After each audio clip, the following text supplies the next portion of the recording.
Well, hello folks. It's been a while since I've made a video, but I'm here to make another video. And in this video, I really want to go over how easy it is to make a whole video with AI here on SimpleScribe, and it's very, very simple. It can serve as a foundation to a video, which you can then make more complicated, more dynamic later on. The first thing you want to do is log in. So what I'll do here is I'll just log into my account. Then I will go to Storyboards.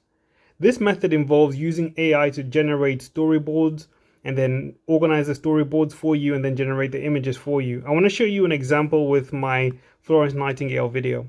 What I did was I generated audio elsewhere, or you can record your own audio. Then I brought the audio into SimpleScribe. Once you have the audio, you simply upload the file that you want to your audio file, or you can record it live, or you can generate a new audio if you only have the text. If you want to do it in SimpleScribe, it's totally fine. Edit script, add the script in there. But I always bring in audio that's already recorded. Then I generate the audio. Then I generate the RTS subtitles. The RTS subtitles are the transcript of the audio file with timestamps. So exactly when they occurred. For example, if I go to edit my subtitles here, you can see it is gone ahead and put the timestamps for every single word, which is amazing. This means that the AI can actually decide when the image begins, the related image begins, and where it ends.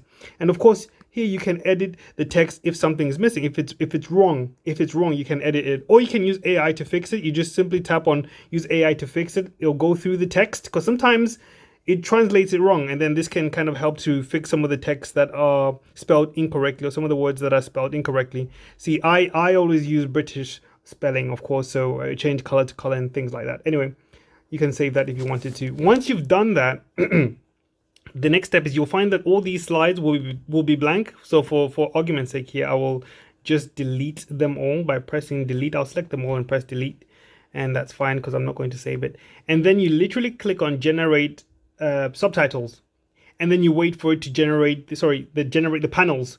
Of course, if you wanted to, you could manually make the panels. Like, you could click on add panel, you write exactly what you want the image or the scene to be like, and then you would have to time it to the to where the audio is, so that it makes perfect sense. But in this case, the AI itself is taking the RTS subtitles, which have time information in them.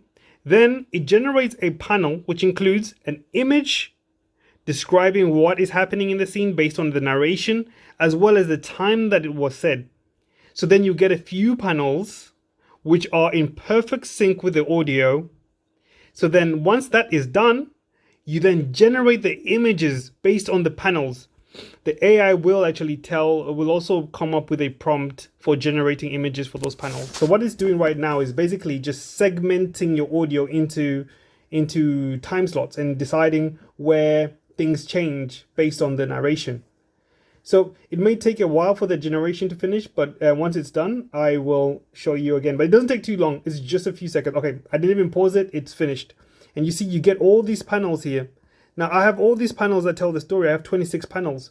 To generate the images, now these don't have images, but what these panels do have is, if you go to edit, you'll see that it tells you what the image prompt should be. This wasn't in the original script, but then it's taken part of the script. So in this section, it's taken in the dead of night while wounded soldiers lay down, etc. And then it's basically generated what it thinks the image should be, but it hasn't generated the image. And of course, you can generate the image manually if you wanted to. However, if you want to be automatic, you just simply select all and you click generate all, and it will generate all the images for all the panels, and it's simply beautiful. So when it's done, it will look something like what the original. I'll just exit without saving, so I'll go back into Florence Nightingale. So when it's done generating, this is kind of what you get. Now you'll notice that automatically Florence looks pretty similar in all these panels. That's because I use a specific setting to get that. Now, if you use the consistent images, it has to generate one panel at a time and then feed into the next panel generation the previous image, so that it looks like the character the character has some form of continuation. It has to know what was in the previous panel, and it's a bit slow because it's doing one panel at a time. If you generate all at the same time, it generates all the panels at once, and it's very quick. At the same speed as generating one panel, it will generate as many panels as you want, and it's basically done.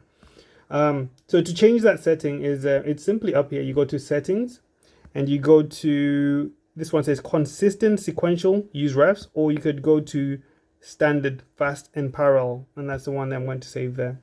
Once I'm finished, I click generate project and it generates me a new project. But since I already have the project, I can simply exit without saving, go to projects and look for my Florence Nightingale video, and there we have it. The video is done. So now it should sync the audio and video together.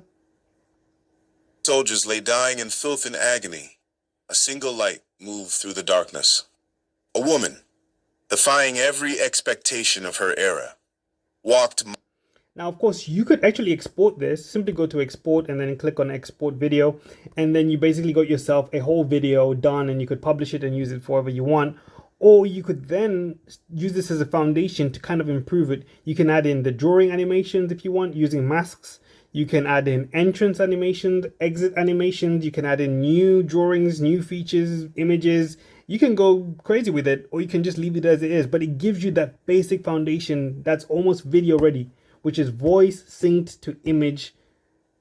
And it's magnificent. And you can also do video as well. Of course, you can do video, since the storyboard panel actually allow you to generate video as well, or even convert an image to video, like so. So as you can see here, you've got images, but I can actually generate a video from this if I wanted to. It will use this very image to animate that video, and I can tell it how I want it to be animated, and then I can use video instead.